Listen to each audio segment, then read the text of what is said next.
Katrin. I'm a senior lecturer at the University of Bayreuth in Germany.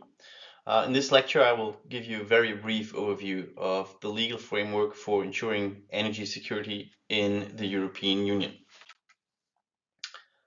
I would like to start by giving you a definition of energy security or energy security of supply, which are the focal points of this lecture. Energy security or security of supply can be defined as the availability of energy at all times in various forms, in sufficient quantities, and at reasonable and or affordable prices. This basically means that energy supply must match demand at any given point in time. And this is particularly relevant when it comes to electricity supply, as even very short imbalances between supply and demand may lead to prolonged blackouts. Now, under current EU law, it is up to the transmission system operators, the TSOs, to ensure stability of energy networks and thus energy security on a day-to-day basis. However, it is up to the member states or the EU to lay down the framework to prepare for an energy crisis or to deal with an actual energy crisis. Historically, legal measures to prevent an energy crisis or to deal with it were at first taken unilaterally by the EU member states, and those measures often infringe upon EU primary law. Therefore, there is today a relatively dense framework of EU secondary law aimed at ensuring security of energy supply while at the same time paying due attention to the provisions of EU law. Now, when it comes to EU primary law, it is generally up to the member states to take measures to ensure security of energy supply as long as there are no pertinent rules on the EU level. As far as natural gas and electricity are concerned, this used to be the case for quite a long time, so up until the beginning of the 2000s.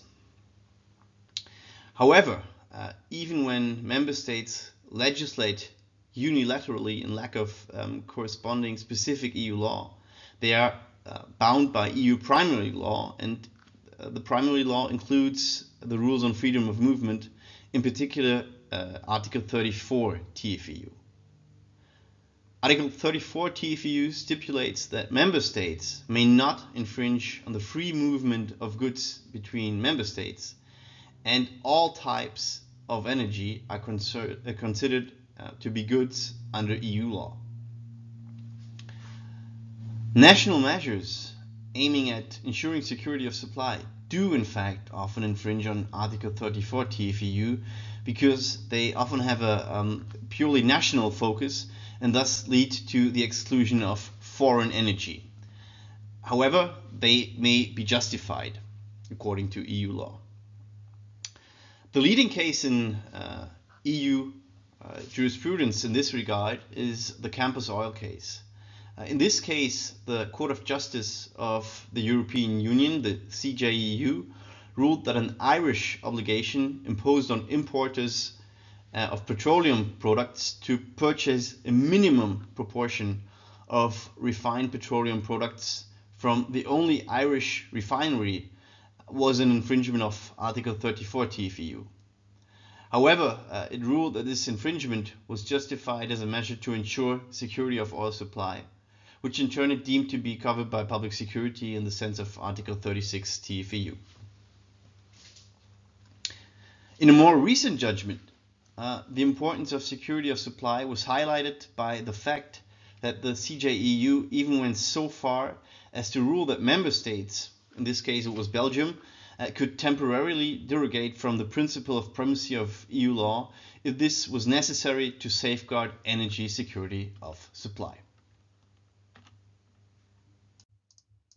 Now, as far as secondary law is concerned, the EU may base corresponding directives or regulations either on Article 194 or Article 122 TFEU. Article 194 TFEU gives the EU the competence to decree rules for the energy sector under normal circumstances, so on a day-to-day basis. On the other hand, Article 122 TFEU enables the EU to decree rules that it could not base on Article 194 TFEU. And this is, for example, true for the price caps for energy that were introduced in the EU in 2022, and I will get to them later on. However, unlike Article 194 TFEU, Article 122 TFEU may only be used to deal with extraordinary situations, and thus rules based on Article 122 TFEU may only be of a temporary nature. That being said, the pertinent EU secondary law originally and primarily aimed exclusively at reducing the discriminatory effects of measures taken unilaterally by member states relating to security of energy supply. Since the beginning of the 21st century, there has, however, been a paradigm and focus shift with regards to the EU single market for energy. EU security of supply legislation now aims at ensuring security of supply at an EU level, rather than containing corresponding measures undertaken by the member states on their own. And this is in particular due to concerns regarding the reliability of Russia as a supplier of natural gas to the EU, and those concerns predate its full-scale invasion of Ukraine in 2022, and they go back to about the mid-2000s. While EU secondary law now is also concerned with the security of electricity supply, I will focus on the rules for natural gas.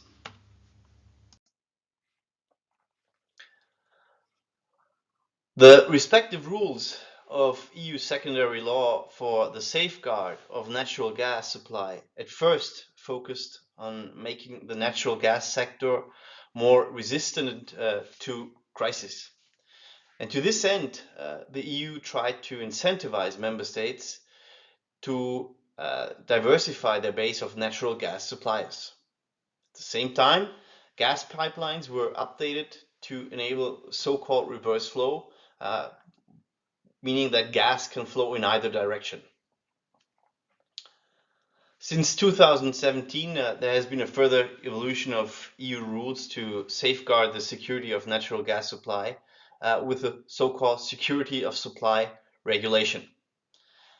This regulation obliges TSOs to simulate crisis situations in order to enable them to better prepare for such situations. Furthermore, and in particular, member states are obliged to supply one another with electricity or gas in times of shortages. However, the details of this emergency assistance have to be agreed on by the respective member states separately.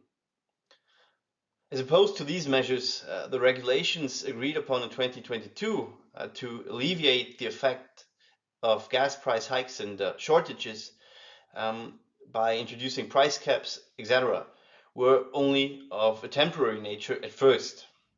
However, some of these rules have recently been transferred to permanent mechanisms.